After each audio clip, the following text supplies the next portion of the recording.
la gracia del Señor Jesucristo, el amor de Dios y la comunión del Espíritu Santo sean con todos vosotros.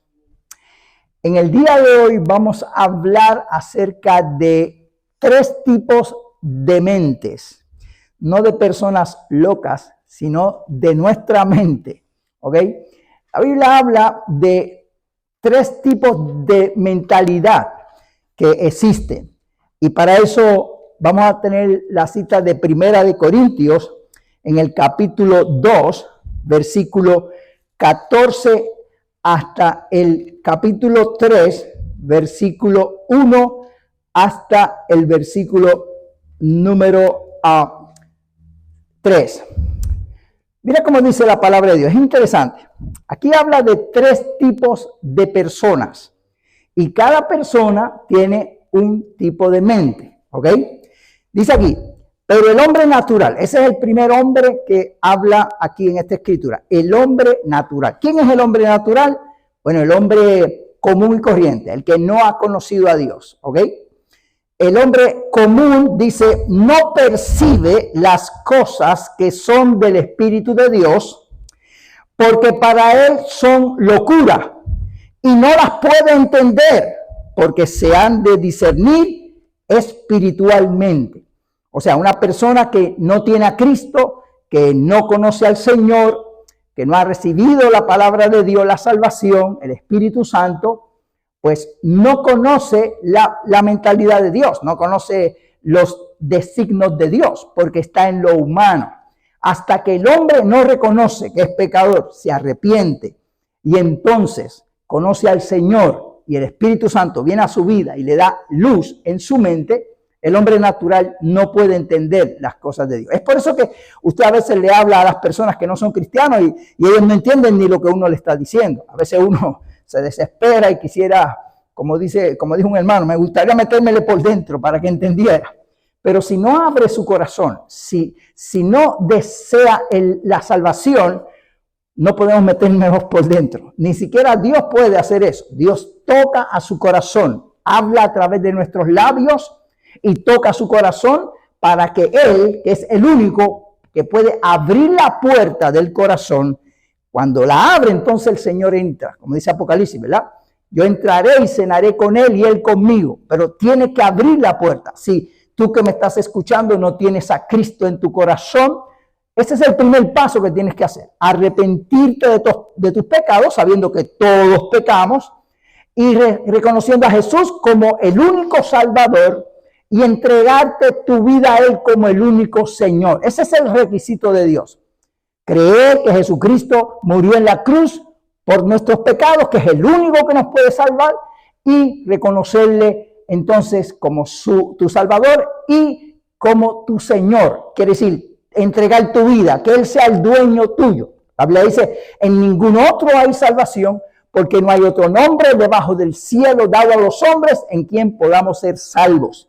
Y Jesús lo dijo bien claro, yo soy el camino, la verdad y la vida. Nadie va al Padre si no es por mí. O sea, solamente Jesús salva. Cuando tú haces eso, entonces tú pasas del hombre natural al segundo hombre, que es el que dice el versículo 15. Mira cómo dice ahí. Dice, en cambio, el espiritual juzga todas las cosas, pero él no es juzgado de nadie. O sea, cuando una persona conoce a Cristo, entra en un terreno espiritual, en la presencia de Dios, y sus pecados son limpiados y toda su vida es regenerada.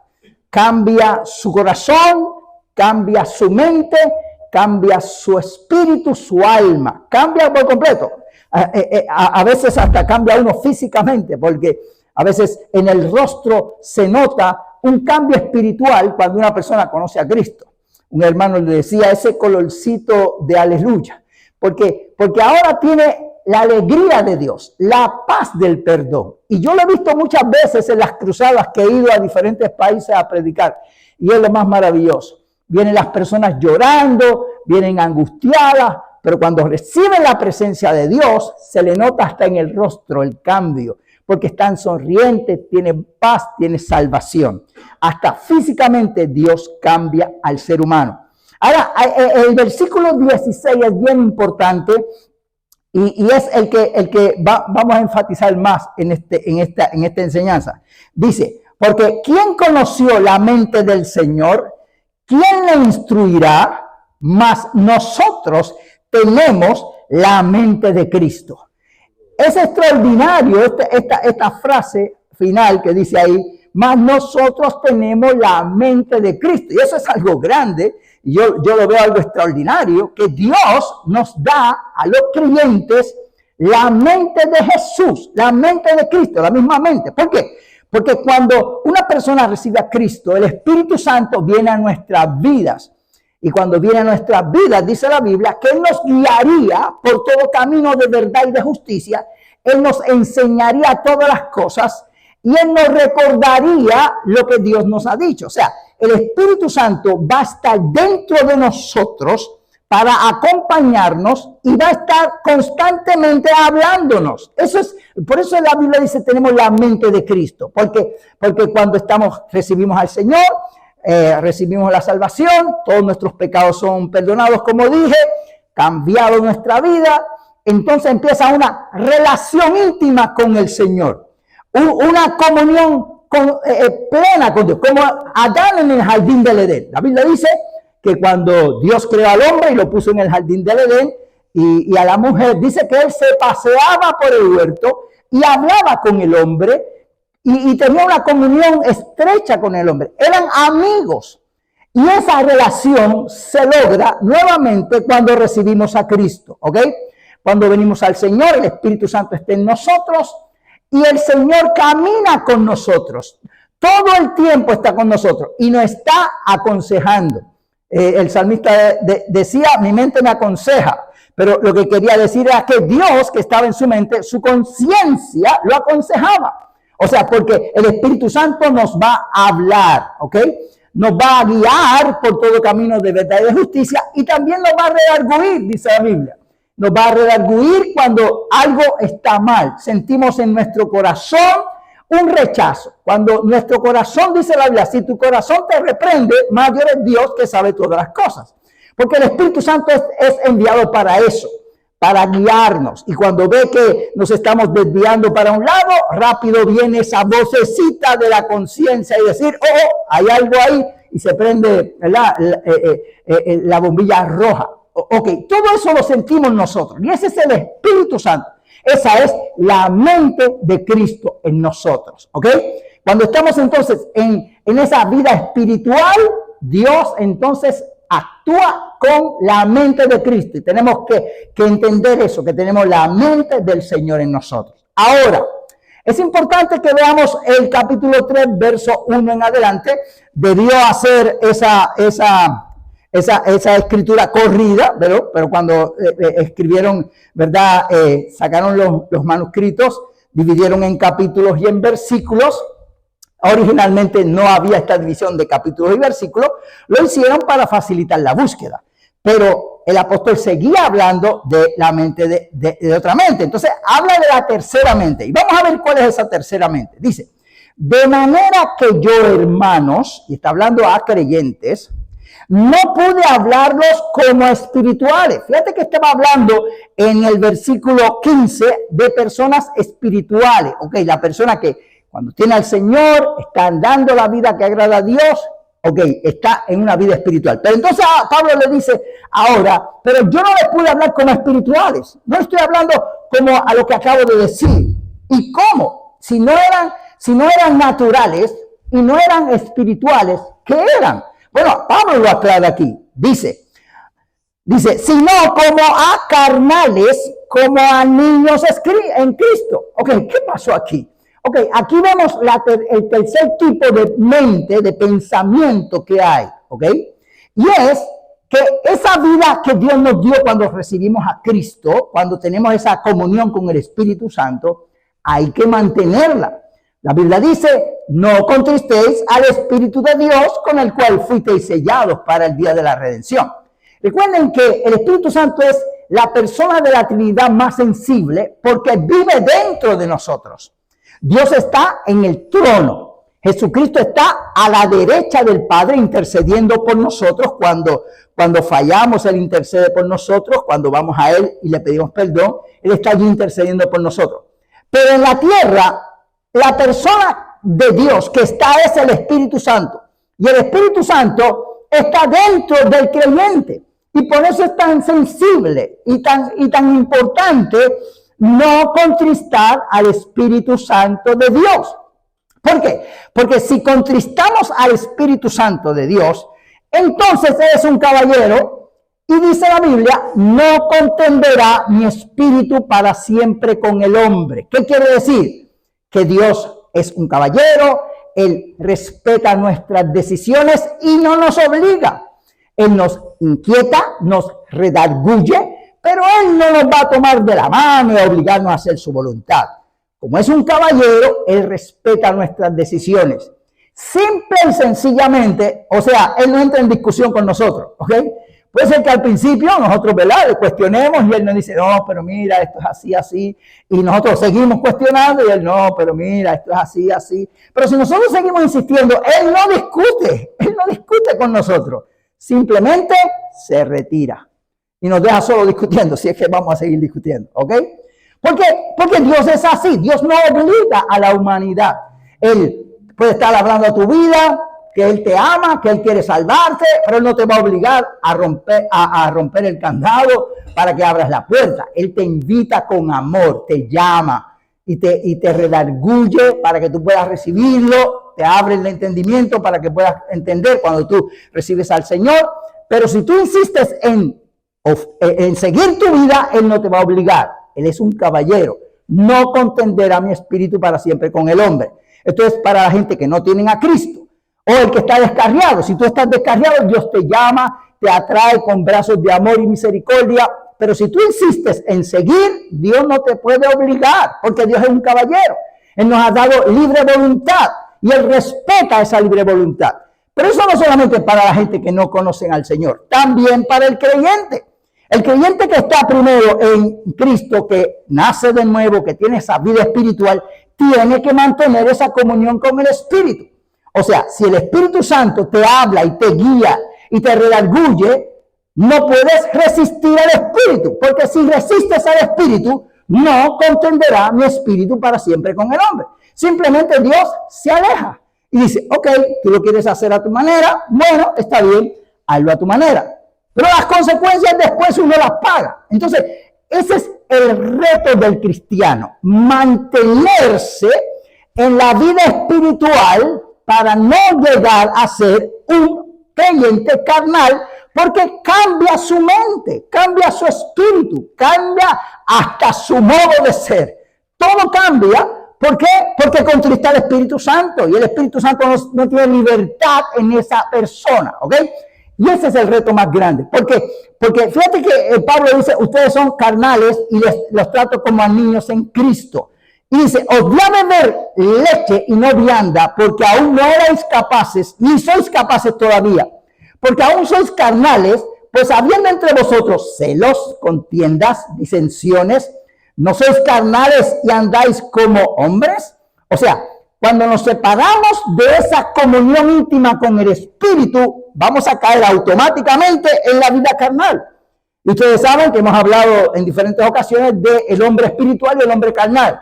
Especialmente los frutos. La Biblia dice, más el fruto del Espíritu es amor, gozo, paz, paciencia, benignidad, bondad, fe, mansedumbre. Pero están las obras de la carne, que son adulterio, fornicación, inmundicia, laxidia, pleitos, celos, iras, contiendas, disensiones y cosas semejantes a esas. Completamente contraria, ¿entiende?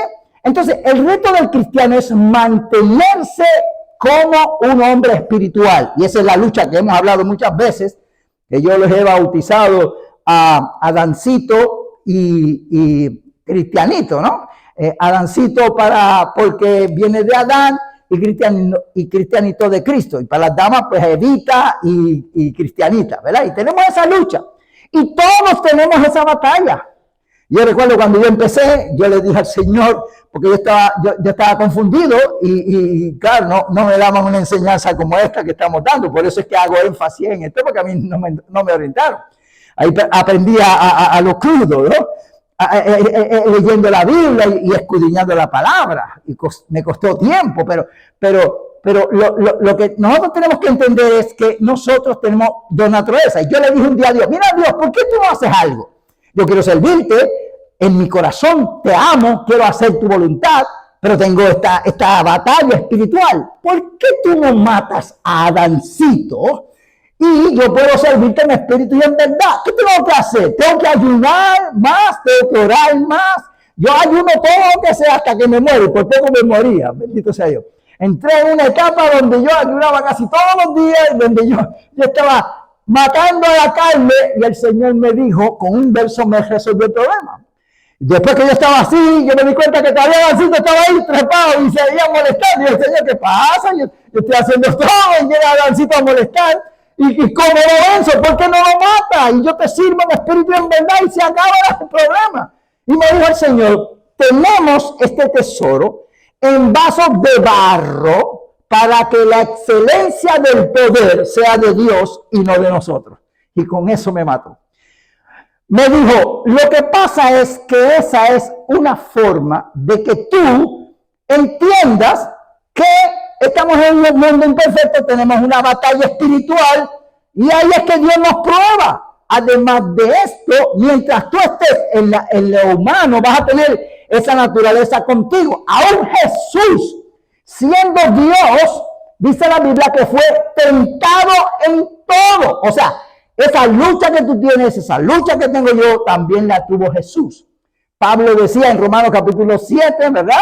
Ese capítulo completo y Romanos capítulo 8 está hablando de esa lucha que tenía y dice, miserable hombre de mí, ¿quién me librará de este cuerpo de muerte? Es decir, yo tengo una lucha, yo quiero servir a Dios, pero tengo otra batalla en mis miembros que me lleva cautivo y me sujeta, y no me sujeta a la ley de Dios, sino que caigo en la falla nuevamente.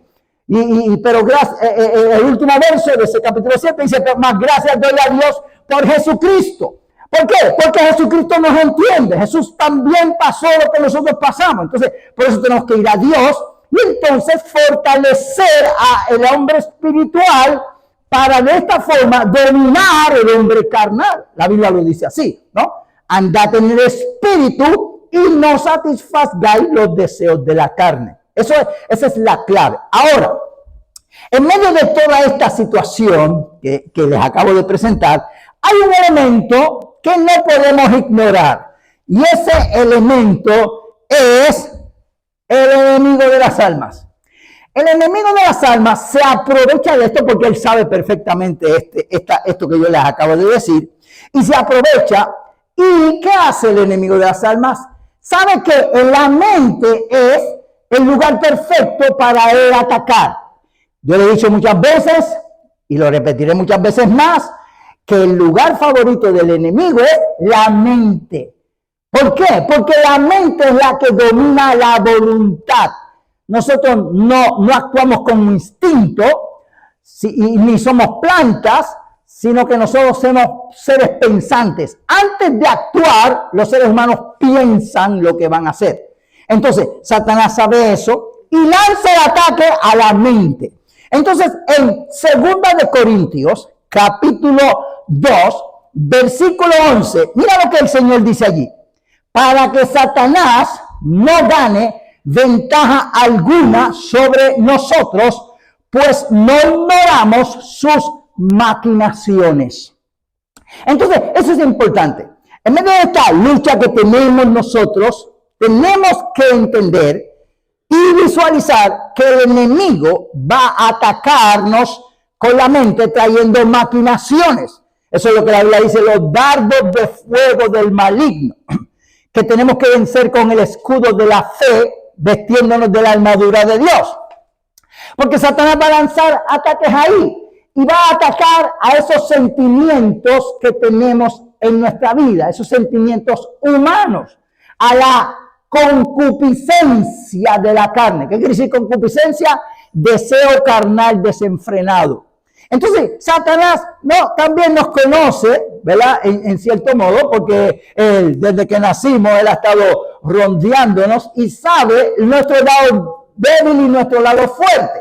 Y va a apelar al lado fuerte perdón, al lado débil, porque no le conviene apelar al lado fuerte, va a apelar al lado débil, debo decir.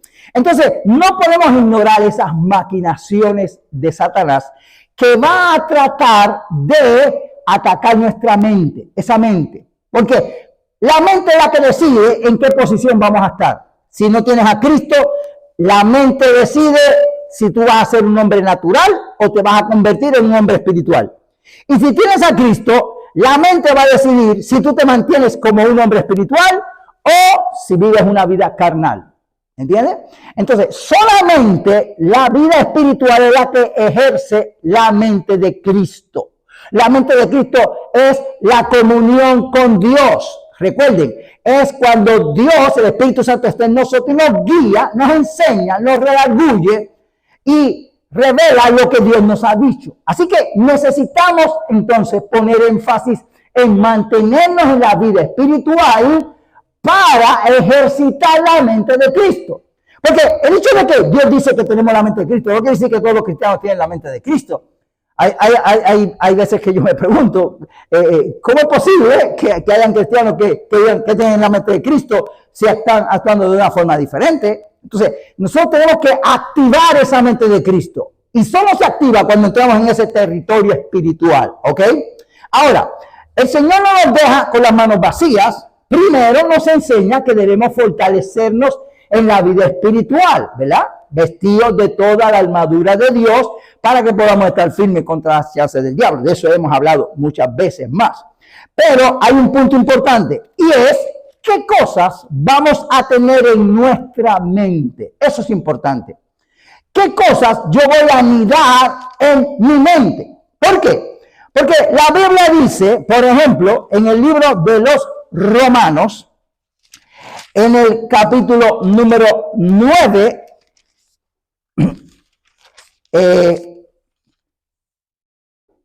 en Romanos, capítulo 10, debo decir, en capítulo 10, del versículo 8 en adelante, habla acerca de la palabra de Dios. Dice, más que dice, cerca de ti está la palabra, en tu boca y en tu corazón. Esta es la palabra de fe que predicamos.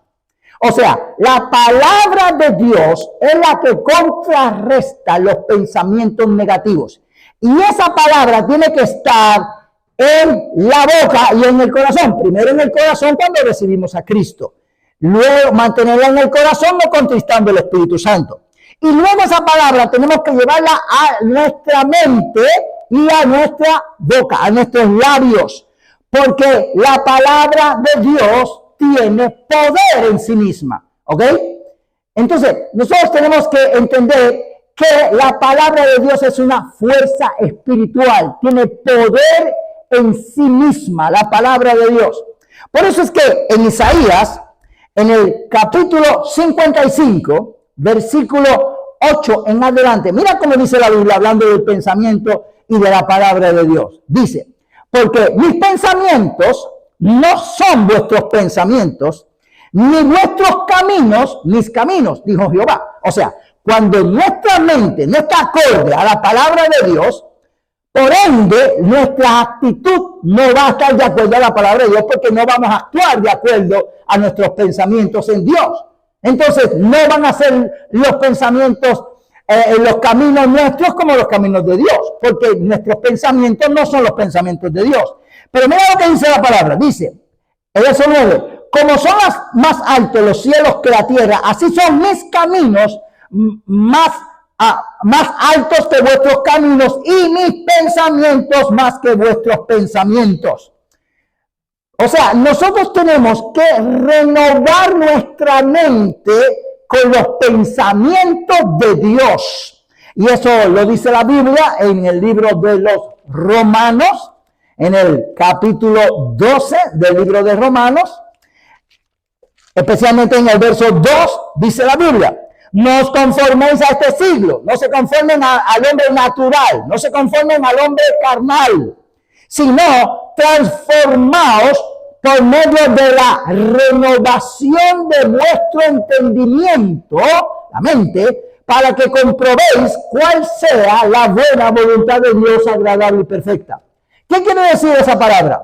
Que nosotros no podemos, como dice Isaías, dejarnos llevar por nuestros pensamientos que nos lleven a caminos que no son los del Señor, sino transformar nuestra mente con la palabra de Dios. ¿Por qué? Porque la palabra tiene poder. Verso 10 de Isaías 55 dice, porque como desciende de los cielos la lluvia y la nieve y no vuelve allá, sino que viene a la tierra y la hace germinar y producir y da semilla al que siembra y pan al que come, así será mi palabra que sale de mi boca, no volverá a mí vacía, sino que hará lo que yo quiero y será prosperada en aquello para lo que la envié.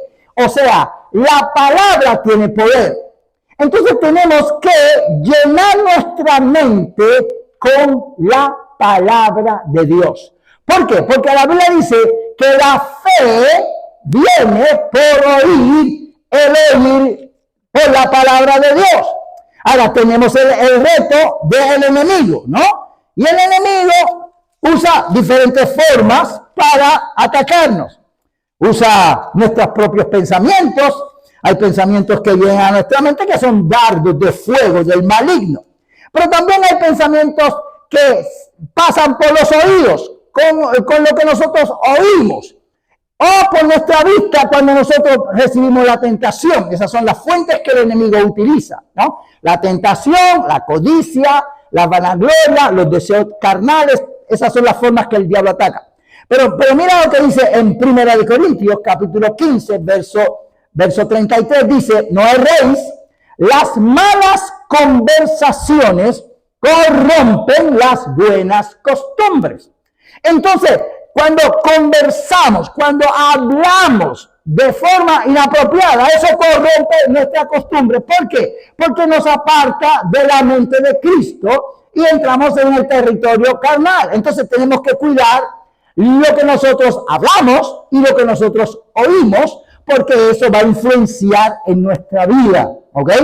Entonces, ¿qué es lo que tenemos que hacer con esta situación que se nos presenta para poder mantener esa mente de Cristo? Bueno, la Biblia habla en el libro de Filipenses, en el capítulo 4 del libro de Filipenses, nos da una orientación muy importante que nosotros debemos hacer para poder vencer todo esto. En el versículo número 8 nos dice qué pensamientos debemos mantener para que mantener la mente de Cristo en nosotros. Dice, por lo demás, hermanos, y no lo dice, todo lo que es verdadero, todo lo que es honesto, todo lo justo, todo lo que es puro, todo lo que es amable, todo lo que es de buen nombre, si hay virtud alguna, si algo digno de alabanza, en esto pensad. O sea, tenemos que llenar la mente de las cosas positivas. No podemos permitir que ni el enemigo ni ninguna circunstancia llene nuestra cabeza de cosas negativas. ¿Por qué? Porque va a alejarnos de la mente de Cristo. Entonces, nosotros no podemos impedir, como alguien dijo, no podemos impedir que los pájaros de los malos pensamientos revoloteen por encima de nuestra cabeza, porque nosotros pensamos constantemente. Constantemente la gente piensa. Bueno, dicen los científicos que hasta cuando uno duerme, la mente, el cerebro está pensando, y que por eso vienen los sueños, ¿ok? A veces estamos resolviendo problemas del día por la noche y las neuronas están activadas ahí, hasta durmiendo uno piensa. Por eso hay que orar antes de acostarse, ¿verdad? Para que tenga un sueño feliz y dejarlas cargar al Señor para poder dormir en paz. Fíjate que dice, Isaías dice, tú guardarás en completa paz aquel cuyo pensamiento en ti persevera. Entonces, el reto es discernir esos ataques del enemigo, esos pensamientos que nos van a hacer daño y rechazarlos. Yo siempre lo visualizo de esta forma. Nuestra mente es como un pasillo, ¿ok? Tiene una puerta a cada extremo y hay una en el centro. El pensamiento puede venir de cualquiera de los dos lados de extremos. Por ahí viene un pensamiento. Y nosotros estamos en el medio analizando. Es como esas cámaras que nos ven, ¿verdad? En todos los lugares. Pues nosotros también tenemos que tener la cámara del pensamiento encendida siempre, ¿ok? No dejar que el pensamiento se vuelva descontrolado porque nos podemos volver hasta locos. Bendito sea Dios. No, hay que analizar el pensamiento que corre, ¿ok? Y cuando detectamos algún pensamiento raro, prender la alarma. Ok, espérate. Viene un pensamiento por mi pasillo, como el que trabaja, ¿verdad? Velando las cámaras de una empresa, que cuando ve algo sospechoso, activa rápido la seguridad. Mira, seguridad, vete allá por el pasillo 2, allá hay algo sospechoso. Bueno, pues tenemos que actuar así. Y esa es la forma más práctica que puedo ilustrar esto, ¿no? Cuando vemos un pensamiento que viene por ahí, enciende la alarma y activa tu mente, la mente de Cristo. Ahí viene el enemigo a traerme esto. Espérate. Hay que estar alerta. Y puede ser que vengan los pensamientos, porque a veces, como dije, no podemos evitar que los pájaros de los malos pensamientos revoloteen por encima de la cabeza. A veces uno va tranquilo caminando y de momento ve algo que no debe ver y el enemigo se aprovecha y lanza el pensamiento. Y ahí está uno, ¿Y qué tiene que hacer uno? Rápidamente actuar, ¿ok? Y si hay algo que tú estás viendo que no debes ver, no puedes verlo 2 veces. Bueno, no hagas como un hermano que dijo, quédate fijamente porque no puedes verlo 2 veces para que lo veas bien. No. Hay que rechazarlo rápido en el nombre del Señor, ¿ok? ¿Por qué? Porque el enemigo se aprovecha, ¿ok? Hay que decirle semejante, mira, por acá hay otra puerta que se llama de salida para afuera. Y hay que sacar el pensamiento inmediatamente. Porque si tú te dejas con el pensamiento en la mente, si tú te quedas fijamente ahí para no tener que ver 2 veces, va a llegar al pensamiento a la puerta central del corazón. Y ese es el peligro, porque esa puerta central entra a las oficinas centrales, ¿verdad? Hay lugares donde hay un lobby y todo el mundo puede entrar al lobby, pero hay una puerta donde está la gerencia o donde está la computadora, que ahí dice, no pase nadie porque esto es privado, esto es más que para la gente de la empresa, porque aquí está lo máximo. Bueno, pues la puerta del centro lleva al corazón. Y ahí es que está la vida. Por eso la Biblia dice, en mi corazón he guardado tus dichos para no pecar contra ti. O sea, tú no puedes permitir que esos pensamientos se te vayan al corazón. Tienes que cerrar esa puerta. ¿Y cómo se cierra? Simplemente diciendo el pensamiento para afuera.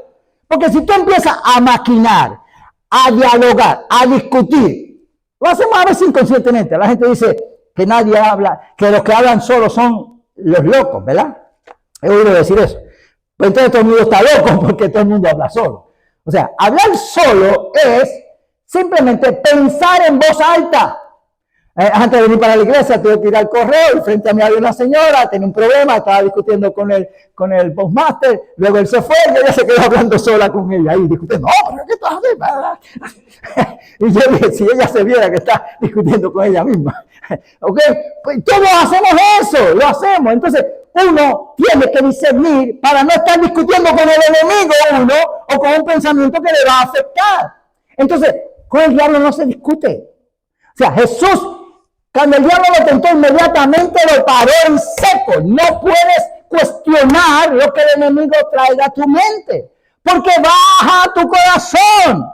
Entonces, el diablo dice, mira mira cómo te está mirando, eso te mira con odio, es que te odia.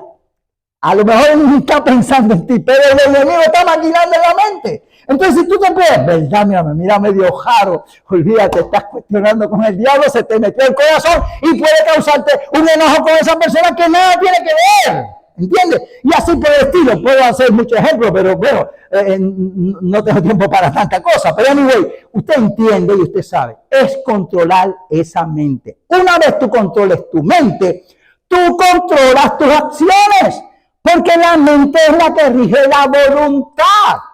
Alguien dijo, mira, cuando tienes una lucha mental, vete a un sitio aparte, analiza las cosas para que llegues a una sana decisión, no actúes rápidamente, ¿verdad? A veces pasa así, en el trabajo, en la comunidad, o en la misma familia, o hasta con amigos. A veces se molesta uno por alguna cosa y rápido uno responde, actúa y luego entonces no debe actuar. Entonces, tenemos que controlar eso. ¿Y cómo se controla? Con la mente de Cristo, pensando esas cosas, analizándolo y voluntariamente actuar, como dice aquí la Biblia, meter en pensamientos positivos. La mente es una fuerza muy importante que tenemos que controlar para que se manifieste la mente de Cristo en nosotros. Todos queremos la mente de Cristo, ¿verdad que sí? ¿Y cómo queremos hacer? Que el Espíritu Santo sea el que domine nuestra vida. Así que, para ir redondeando y resumiendo, cuando en nuestro corazón el Espíritu Santo encienda la luz roja, no contristemos al Espíritu. Él nos va a guiar. A veces puede ir a la oración, por eso es importante orar siempre. Hay cristianos que no oran todos los días, no sé cómo lo hacen, pero bueno, yo pienso que son como zombies, es que viven una vida de zombies, porque yo no puedo entender cómo un cristiano pasa días sin hablar con Dios, si Dios es nuestro todo. Bueno, pero yo sé para otro mensaje, bendito sea, para otro día. Pero ¿qué quiero decir? Es que si tú estás en comunión con Dios y por la mañana tú te levantas y oras y durante el día oras y qué sé yo, y estás siempre en comunión con Dios, el Espíritu Santo te va a hablar, te va a decir todas las cosas. Entonces tú tienes que permitir que el Espíritu Santo entre en diálogo contigo y entre en consenso, pero velar que el enemigo no traiga pensamientos que entonces arruinen la vida espiritual, ¿ok? Y eso se logra voluntariamente. Dios te da la fuerza, la capacidad, pero tenemos que activar la mente de Cristo. ¿Cómo? Pensando cosas positivas. Tan pronto venga un pensamiento negativo, deséchalo en el nombre de Jesús y piensa la palabra de Dios. Y para terminar, un punto bien importante que es algo que a mí me ha ayudado mucho, es memorizar la Biblia, memorizar textos bíblicos. Porque, como decía David, en mi corazón he atesorado tus dichos para no pecar contra ti. Y a veces cuando nosotros estamos actuando de una forma incorrecta, el Espíritu Santo nos recuerda esos textos bíblicos. O cuando estamos en depresión, porque no solamente tentación, la mente puede ser también depresión, puede ser falta de fe, puede ser duda que venga a nuestra mente, porque la mente, el enemigo lanza tentaciones, pero lanza también dudas, problemas, conflictos, de todo. Y puede venir momentos de desánimo, Dios no está conmigo, tengo tantos problemas. Todos esos pensamientos pueden venir. Pero cuando nosotros tenemos la palabra en nuestro corazón, la palabra contrarresta esos pensamientos. Les dije que uno de mis textos favoritos es Isaías, en Isaías capítulo 41, verso 10, que dice: no temas, que yo estoy contigo, no desmayes, que yo soy tu Dios. Siempre te ayudaré, siempre te sustentaré con la diestra de mi justicia. Memoriza ese texto porque te va a ayudar en toda la trayectoria de la vida, en los momentos de tentación, en los momentos de desánimo, en los momentos de duda, en toda la vida cristiana. Te ayuda y fortalece que Dios está contigo, que Él te entiende, que Él sabe que tú lo amas, que quieres hacer su voluntad y que Él te va a ayudar a cumplir su propósito en tu vida. Esa es una palabra de Dios para tu vida. Y yo espero que esta palabra sea de bendición para tu vida, que tú analices este mensaje. Y si es posible, vuélvelo a ver una y otra vez para que esa palabra se incruste en tu corazón y en tu espíritu y esa palabra sirva de aliciente para tu vida. Dios no nos deja solo con nuestros pensamientos. Nos da la mente de Cristo, pero hay que activarla, hay que mantenerla viva. Que Jehová te bendiga y te guarde. Jehová haga resplandecer su rostro sobre ti y tenga de ti misericordia. Jehová alce a ti su rostro y ponga en ti paz.